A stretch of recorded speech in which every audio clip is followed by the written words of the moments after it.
Exilados da Capela, capítulo 3, os três ciclos. No nosso último encontro, nós vimos revelações espirituais, né?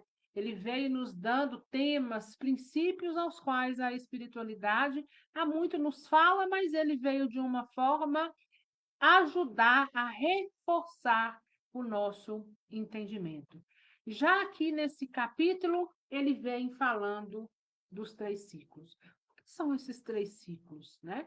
Ele denomina-os aqui, primeiro, segundo, terceiro ciclo, três ciclos antes da chegada no ponto, né? Antes de chegar ao ponto em que nós nos encontramos.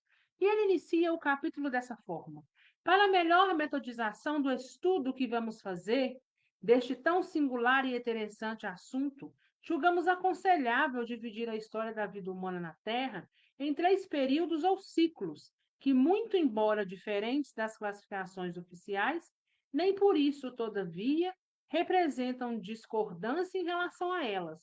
Adotamos uma divisão arbitrária unicamente por conveniência didática, segundo um ponto de vista todo pessoal, né? Então ele está falando, olha, para a gente entender como nós chegamos até aqui, e ele vem fazendo, né, gente? Ele vem puxando uma linha do tempo, se vocês observarem, para que a gente possa chegar, entender e chegarmos nesse ponto. Nessa questão aqui dele fazer essa linha do tempo, a gente remete um pouco à nossa ideia, para quem aí já está mais tempo no grupo, a quem está mais assíduo aí, nos reporta a evolução em dois mundos, né? Então, nós temos hoje plena capacidade, pleno discernimento para entender esse lado de capítulo. Quem passou por esse livro, né? Evolução em Dois Mundos, né, Ana Paula, que eu brigava todos os dias com o André Luiz para poder entender, mas se nós conseguimos passar por lá, às vezes nós não conseguimos absorver 100%, mas se nós conseguimos no todo entender a mensagem que o livro queria nos dizer, nós somos capazes de entender isso aqui agora, né? E ele está falando, olha, são três ciclos aconteceram para que tudo acontecesse e, em especial, a Terra no ponto em que se encontra. Não esquecendo das migrações, né? E das imigrações, que são constantes e se fazem até hoje. E ele começa com o primeiro ciclo dizendo que começa no ponto em que os prepostos do Cristo, já havendo determinados tipos dos seres dos três reinos, vegetal, animal e mineral, né, desses três reinos inferiores, e terminando as experimentações fundamentais para a criação do até misterioso tipo de transição entre os reinos animal e humano, apresentaram como espécime padrão, adequada às condições de vida no planeta, essa forma corporal crucífera, símbolo da evolução pelo sofrimento, que, aliás, com ligeiras modificações, se reflete no sistema sideral de que fazemos parte, e até onde se estende a autoridade espiritual de Jesus Cristo, o sublime arquiteto e divino diretor planetário. Então, ele está dizendo, olha, tudo começa lá com esses três reinos. Tudo começa com os engenheiros siderais ajudando nessa formação. Evolução em Dois Mundos nos fala sobre isso, sobre a formação do universo, sobre a manipulação de energia para formação de cada planeta. E aí ele vem dizendo que o ciclo prossegue com a evolução no astral do planeta dos espíritos que formaram a primeira raça-mãe. Então, ele fala, olha, essa primeira raça-mãe, os primeiros espíritos de uma forma mais primitiva, né? Principalmente em relação àqueles que já estão um pouco mais à frente, surgem aqui primeiro e ele chama de raça-mãe. Mas que para essa raça iniciar aqui, primeiro elas iniciou-se onde? No mundo espiritual, quando ele fala, né, que o ciclo prossegue com a evolução no astral do planeta. Depois, com a encarnação dos homens primitivos na segunda raça-mãe, suas sucessivas gerações e selecionamentos periódicos para aperfeiçoamento etnográfico, na terceira e na quarta, com a migração de espíritos vindos de Capela, corrupção moral subsequente e expurgo da terra com os cataclismos que a tradição espiritual registra. Então, a grosso modo, o que ele está nos dizendo? Olha, iniciou-se uma raça vegetal, mineral, animal, teve essa transição da animal, né? E vários experimentos, e esses experimentos nós podemos chamar de encarnação, nós atingimos o ponto que nós estamos hoje. Mas antes disso, ele fala, né, que entre essas idas e vindas, eu evoluo aqui, evoluo no mundo espiritual, até hoje é assim, né? E ele fala aqui que iniciou-se dessa forma. Mas as coisas foram acontecendo como os cataclismos, que foram modificando. Aqueles que foram sobrevivendo foram aqui permanecendo e, consequentemente, evoluindo. Isso acontece até hoje. E nós vamos ver mais à frente, né? Até hoje acontece dessa forma. A Terra não está aí passando por uma regeneração? A Terra já não disse que vai expurgar, vai jogar para fora aqueles que não conseguirem, de fato, caminharem da forma que precisa caminhar? Então, se não caminham da forma que necessitam, nós já sabemos que nós não vamos o quê? Reencarnar mais nessa terra, porque ela passará de mundo de expiação e provas para mundo de regeneração. Hoje nós temos uma terra que é de expiação e provas, onde a energia negativa ela se sobrepõe à positiva, mas em contrapartida, o mundo de regeneração se faz o contrário, né? O mundo de regeneração existe uma energia mais positiva do que negativa. Então, aquele que carrega muito o negativo, aqui ela não vai permanecer. E aí, essa questão dos cataclismos, né? Que também até hoje acontece. As epidemias, as pandemias, os furacões, né? Cada um na sua região, né? Esses desastres naturais que, de uma certa forma, alguns se vão, outros ficam, né?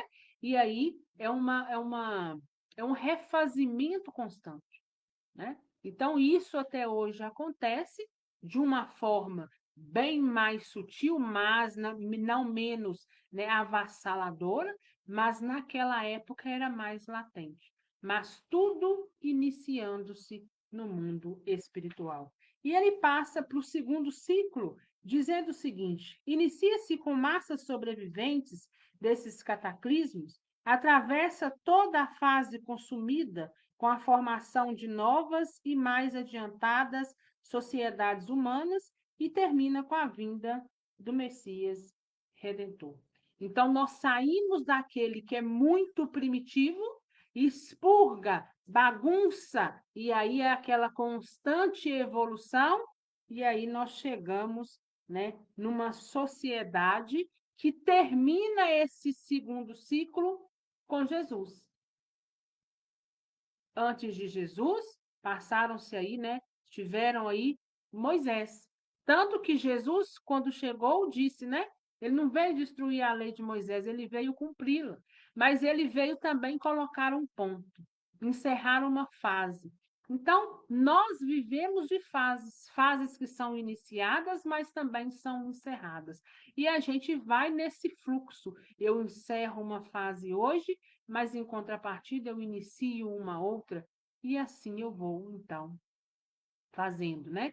Não só eu no meu desenvolvimento, mas toda a sociedade ao qual nós estamos inseridos. A nossa evolução, ela é constante. Então, o segundo ciclo se encerra, né? E inicia o terceiro ciclo com a Gólgota. O que ele chama de Gólgota? Gólgota é aquele início, né? O último ato de sacrifício do Divino Mestre, que se encerra o segundo ciclo e inicia-se, então, uma nova etapa. Existe um marco, né? Tanto que até a numeração dos nossos anos, a gente tem ela antes de Cristo e depois de Cristo, né? Então, existe um marco de separação. Quando Jesus por aqui passou, a terra jamais foi a mesma de antes, né? Então, se passaram 2025 anos, mas nós estamos até hoje o quê? Em constante desenvolvimento e aprendizado, e ainda buscando as palavras de Jesus através do Evangelho para colocar aonde? No nosso dia a dia, visto que até hoje nós não conseguimos aprender de fato o que fazer, né? Mas nós estamos caminhando. E Jesus, quando veio, já sabia que tudo seria de uma forma gradual. E ele fala, começa no Gólgota, né, com esse último ato de sacrifício do Divino Mestre, e vem até os nossos dias, devendo encerrar-se com o advento do terceiro milênio em pleno aquário, quando a humanidade sofrerá novo expurgo, que é o predito por Jesus nos seus ensinamentos, anunciado de antes pelos profetas hebreus, simbolizado por João no Apocalipse e confirmado pelos emissários da terceira revelação. Essa terceira revelação, né, é o que a gente chama de seguinte: Jesus ou outro Messias não chegará da mesma forma do que o segundo ciclo, início do terceiro. A espiritualidade, o espiritismo vem nos ensinar que essa terceira revelação, ela acontece através do espírito de verdade, que a gente sabe que é a doutrina espírita, mais precisamente com a mediunidade. Vêm-se, então, as revelações. Elas estão aí, para quem quiser, né? Não entendem, não acreditam quem ainda não tem uma mente aberta. Mas não só esse livro que nós estamos estudando, como Evolução em Dois Mundos, não estão ali contando historinha, estão ali nos mostrando embasamentos, principalmente a Evolução em Dois Mundos, né? Com um embasamento científico muito forte para nos mostrar o seguinte: olha, tudo teve o início, mas o fim de onde nós estamos inseridos hoje, que é no corpo físico, o fim jamais acontecerá, porque nós acreditamos na imortalidade da alma. Nós sabemos que o que morre é o nosso corpo físico. Então, por sabermos disso, por entender que a vida continua, nós temos então o conforto e o consolo. E ele fala que a terceira revelação é uma época em que se iniciará na Terra um período de vida moral mais perfeita para tornar realidade os ensinamentos contidos nos evangelhos cristãos. Então, vem esse espírito de verdade, vem aí, né, a doutrina espírita, vem o advento da mediunidade, mas vai chegar também o período em que a Terra vai ter uma vida moral mais perfeita, que é o mundo regenerado. Hoje nós estamos regenerando, mas nós ainda não alcançamos o ápice do mundo em que ele permanecerá naquele ponto, ficará ali, sabe-se lá por mais quantos milênios, e daí dará outro salto. Mas sempre tem pontos de evolução. Sempre tem pontos em que nós vamos permanecer um determinado tempo.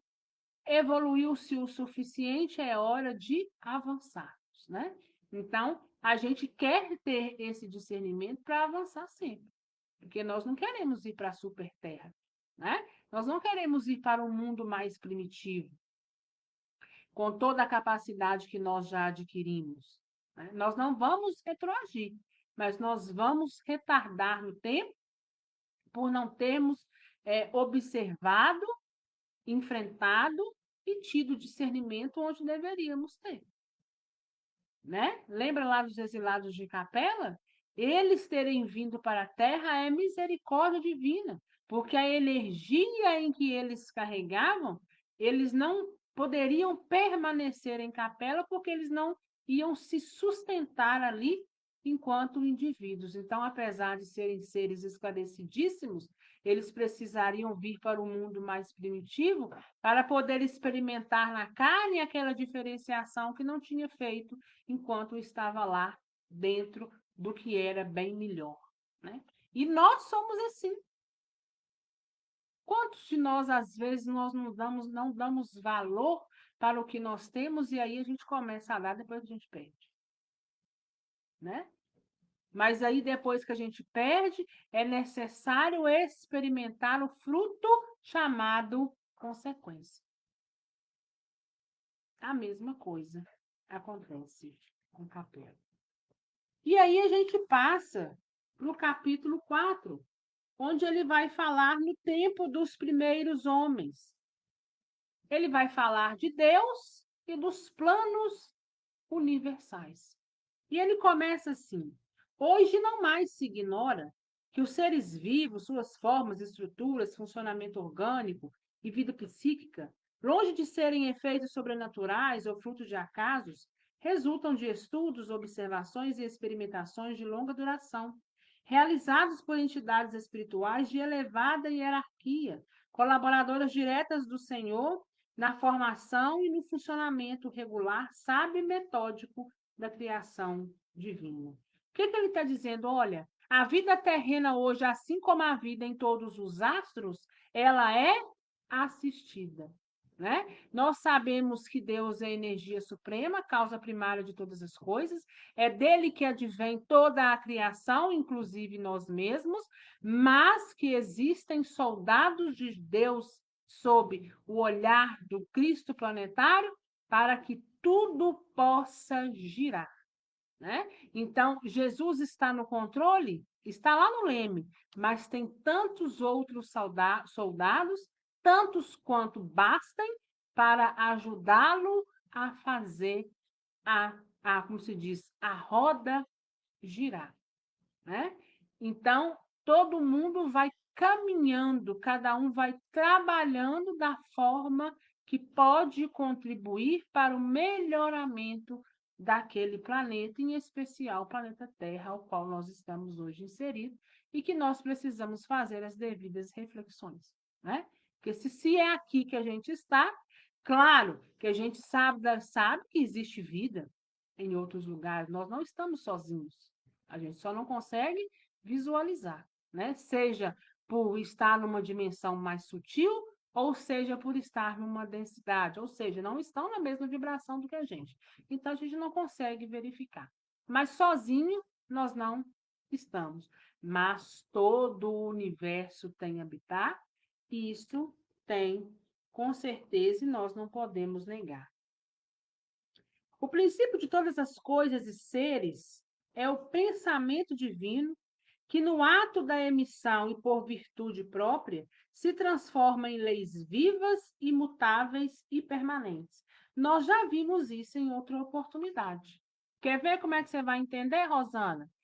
Nós somos espíritos que comandam a mente, que comandam o corpo. Se eu penso, logo aquilo que eu pensei passa a existir. Ele passando a existir, eu posso e é perfeitamente capaz do que aquilo que eu plasmei na mente surta efeito agora no corpo, no nosso corpo físico e torna-se uma dimensão até mesmo fora dele, né?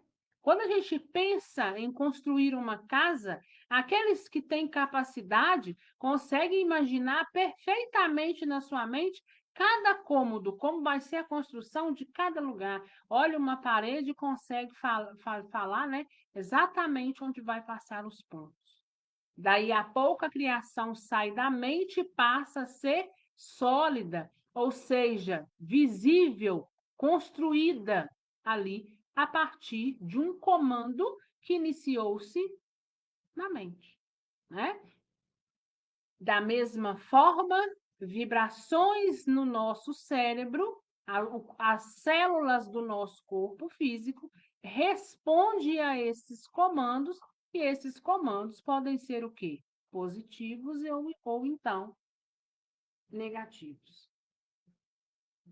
Entidades realmente divinas como intérpretes, ou melhor, executoras dos pensamentos do Criador, utilizavam-se do verbo, ou seja, né, o pensamento fora de Deus.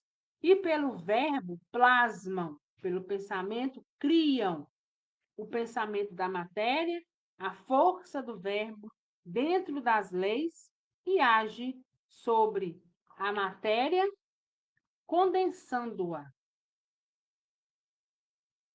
criando formas, arcabouços para as manifestações individuais da vida. O pensamento divino só pode ser plasmado, criado pela ação dinâmica do verbo, do pensamento. E este só pode ser emitido por entidades espirituais individualizadas, o que absoluto não é, então, ou seja, né, tem entidades ali ajudando, mas não quer dizer que estão na condição de Deus, mas são intermediárias existentes fora do planeta no absoluto, os quais possuem força e poder para agir no campo da criação universal. As cidades espirituais. Cidades espirituais existem porque um dia alguém as criou e até hoje alguém as sustenta. Então, a gente agora traz para a nossa realidade, para o nosso cotidiano terreno, para a gente entender também. As nossas cidades, onde nós estamos, existe porque um dia alguém iniciou isso aqui. Quando a gente pega aquelas fotos antigas, né? A gente consegue ver as ruas de terra, muitos locais não eram nada do que nós temos aqui hoje, né? Pelo contrário, existiam lugares que eram fazendas, outros lugares existiam, né, as avenidas, mas não eram como hoje, e as coisas foram se transformando ao longo do tempo. Mas essas transformações foram acontecendo porque cada vez mais foi chegando um pessoal mais capacitado e foi modificando, foi melhorando, né? E aí tudo foi tomando uma forma, o quê?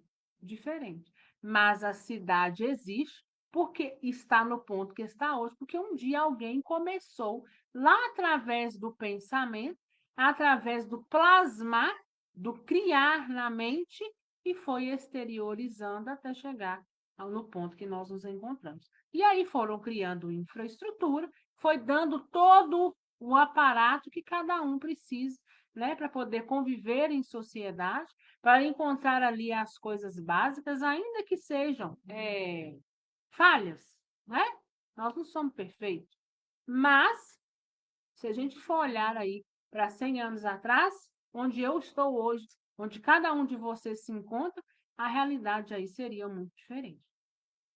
O mundo espiritual da mesma forma, né? Existem aqueles que os criam, aqueles que têm a capacidade da criação e aqueles que as sustentam.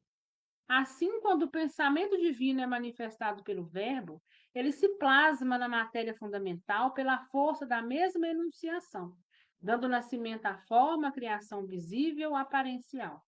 Sem o Verbo, não há essa criação, porque ela não se concretizando na forma, é como se não existisse, permaneceria como pensamento divino irrevelado no campo da existência abstrata.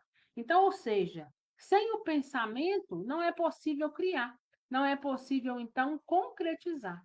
Sem o pensamento, a gente se torna o quê? Uma existência, porém uma existência abstrata, né? Ou seja, uma existência sem forma definida. Ora, para a criação da terra, o Verbo foi e é o Cristo. Paulo, em sua epístola aos Efésios, capítulo 3, versículo 9, diz: Deus, por Jesus Cristo, criou todas as coisas. E João Evangelista muito bem esclareceu: no princípio era o Verbo, e o Verbo estava com Deus, e o Verbo era Deus. Todas as coisas foram feitas por ele, e sem ele nada do que foi feito se fez.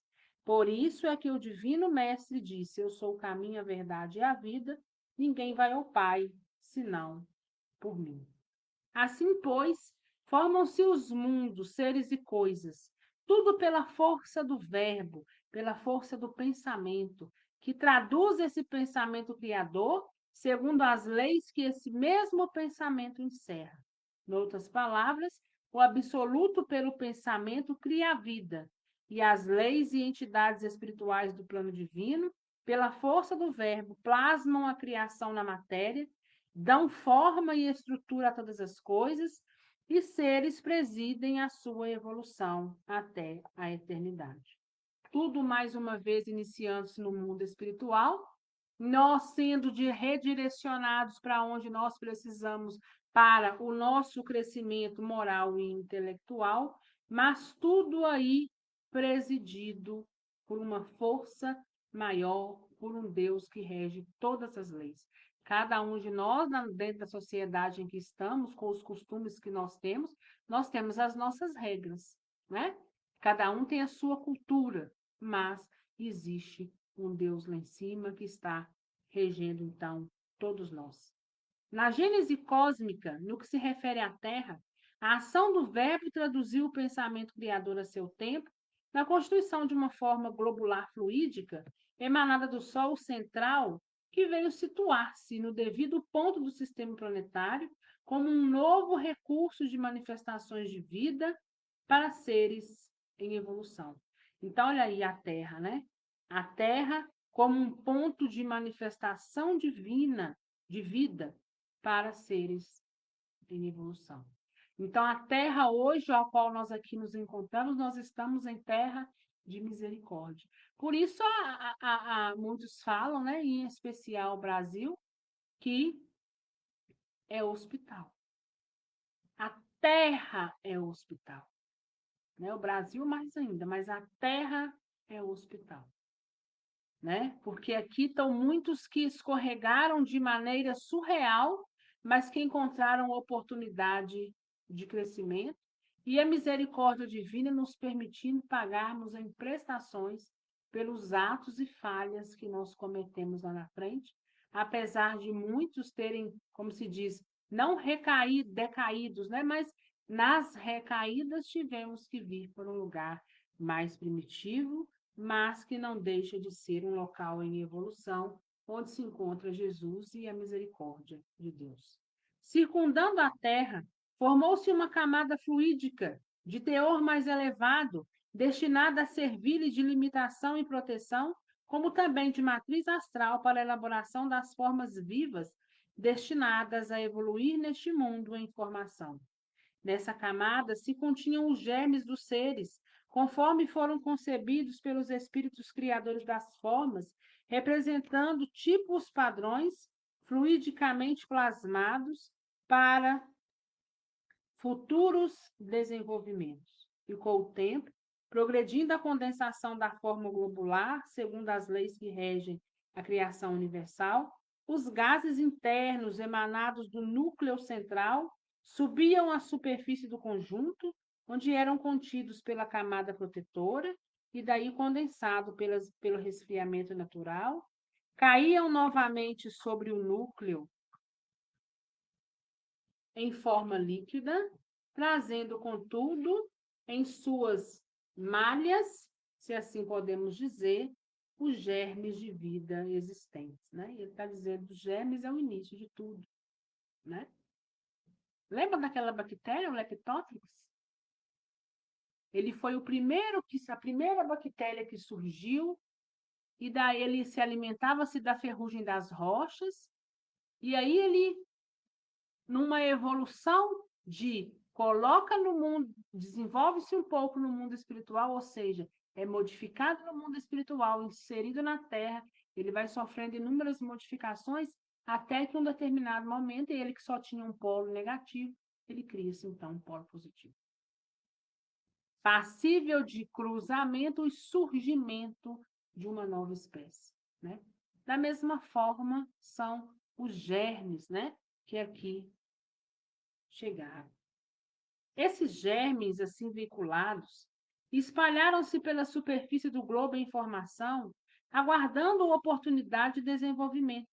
E quando, após inúmeras repetições desse processo de intercâmbio, a periferia do globo ofereceu finalmente condições favoráveis de consistência, umidade e temperatura, nela surgiu a matéria orgânica primordial, o protoplasma, que permitiu a eclosão da vida com a proliferação dos germes já existentes, bem como espíritos humanos em condições primárias evolutivas, as mônadas, aptas ao início da trabalhosa escalada evolutiva na matéria, e outros germes que, segundo a cronologia dos reinos, deveriam, no futuro, também manifestar-nos.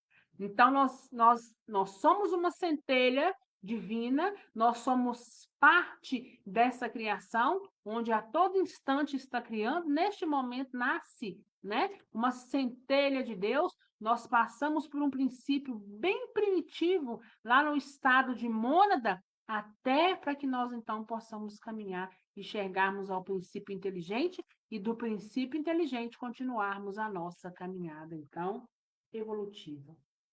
Os seres vivos da Terra, com as formas que lhe foram atribuídas pelo Verbo e seus prepostos, apareceram no globo há centenas de milhões de anos, primeiro nas águas, depois na terra, nos vegetais, nos animais, todos evoluindo até seus tipos mais aperfeiçoados. Inicia-se na água, da água nós passamos então para a terra, depois da terra os vegetais, os animais, estamos aí em evolução.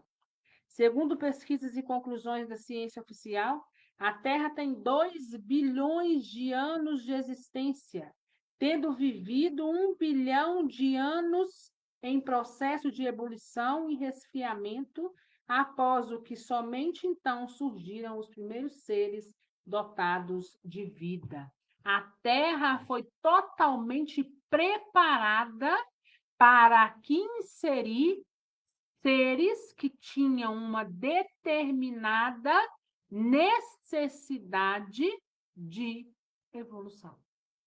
Mas isso foram 1 bilhão de anos na Terra, aquecendo e esfriando para criar tudo hoje que a gente comete, que a gente consegue enxergar.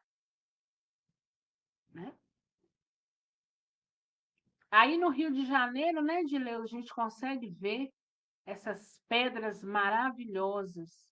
Quantos anos para chegar a uma beleza daquela, ao qual nós precisamos olhar e entender o seguinte: Deus e Jesus existem em todas as coisas.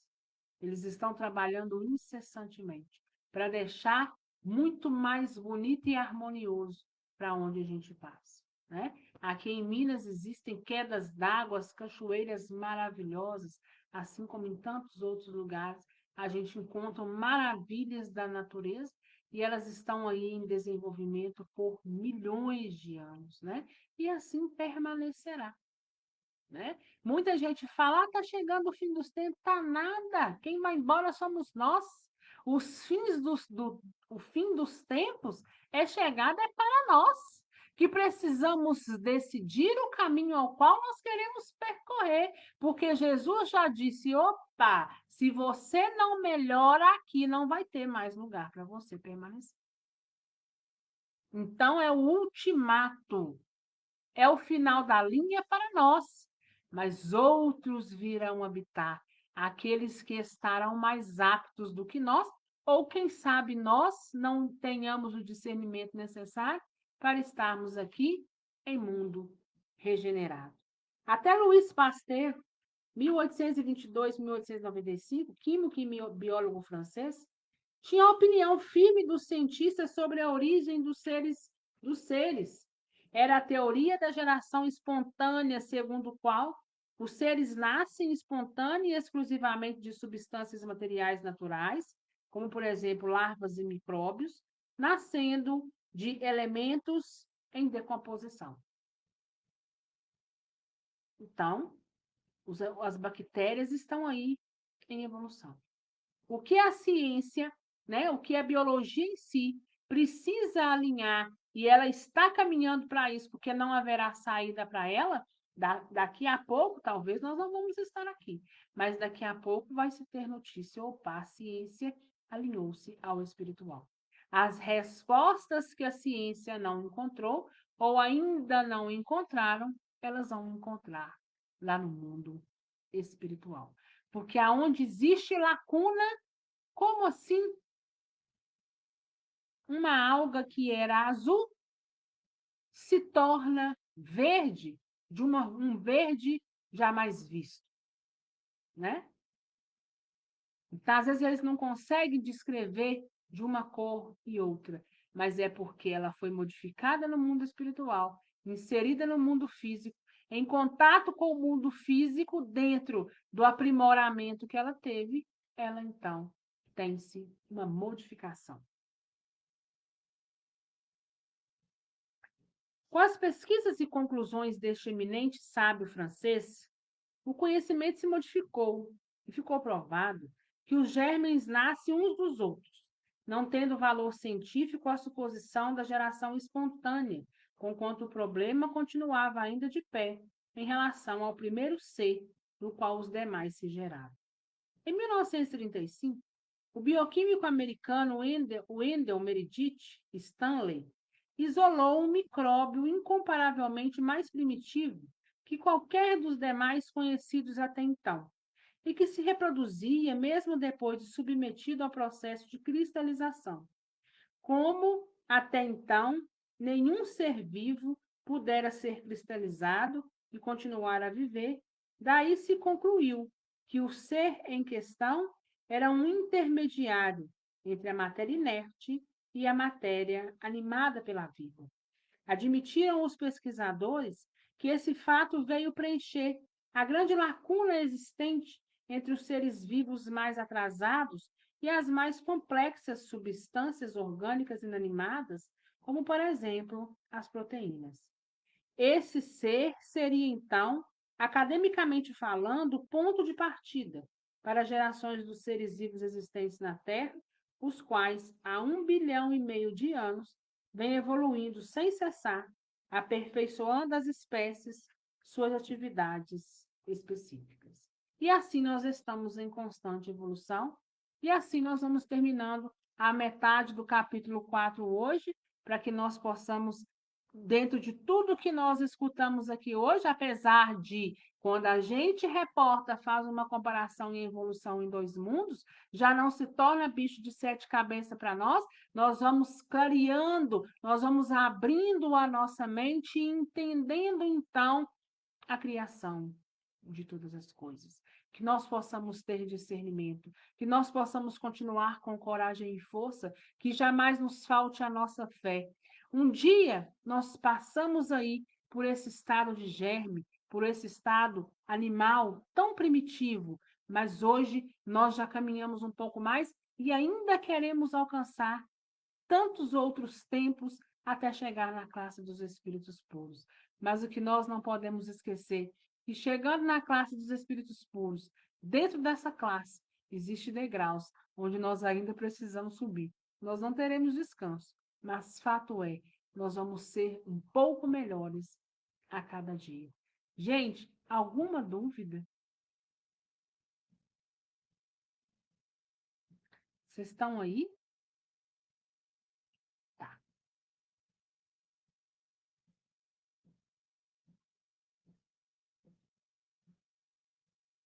É Maria Juliana. Isso mesmo, Maria Juliana Silveira Toledo. Mas a última é Juliana. Nós temos Maria Juliana e Juliana. Juliana Félix Santos. Bom, a gente segue aprendendo, né? A gente segue aprendendo, segue discernindo, segue aí, então, absorvendo as coisas e entendendo, né? Que nós não estamos sozinhos, nós estamos assistidos, cada vez mais assistidos, e nós queremos a nossa evolução, né? Fácil não é, né? Porque de vez em quando bate na gente aquele primitivismo de antes, falando, gente do céu, né? Eu não quero nem olhar meu passado, que eu devia ser ruim demais, né? Porque se até hoje nós não conseguimos nosso melhoramento, né? Da forma que a gente queria, mas a gente não pode deixar isso, né? Ficar na nossa cabeça. Ainda assim, a gente precisa continuar, estar naquela constância. Ainda que a gente caia, levanta, levanta, né? A gente igual aqueles bebês, né? Está engatinhando, levanta, quer dar um primeiro passo, cai, quer dar o primeiro passo, cai, mas daqui a pouco estará de pé. Tudo bem, gente?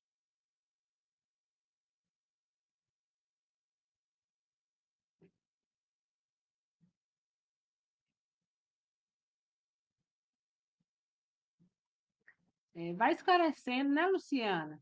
Nós também já fizemos o estudo de Evolução em Dois Mundos aqui. Exilados da Capela nós nunca fizemos, mas à medida que a gente vai estudando, né, a gente vai ouvindo explicações, eu explico daqui, vocês pensam aí, a gente vai, como se diz, plasmando os pensamentos, né? E daqui a pouco está tudo certo, nós conseguimos o entendimento. E aquilo que anteriormente a gente via como uma coisa difícil, descortina à nossa frente e torna-se uma coisa fácil. Não fácil por si só, mais fácil porque nós angariamos para nós um determinado aprendizado, nós temos uma determinada base que faz com que o aprendizado seja mais fácil. Gente, fiquem com Deus, que Deus abençoe cada um de vocês, obrigado pela paciência, obrigado pela companhia, até amanhã no Evangelho no Lar, se Deus quiser e Ele adquirir. Fiquem com Deus. Tchau.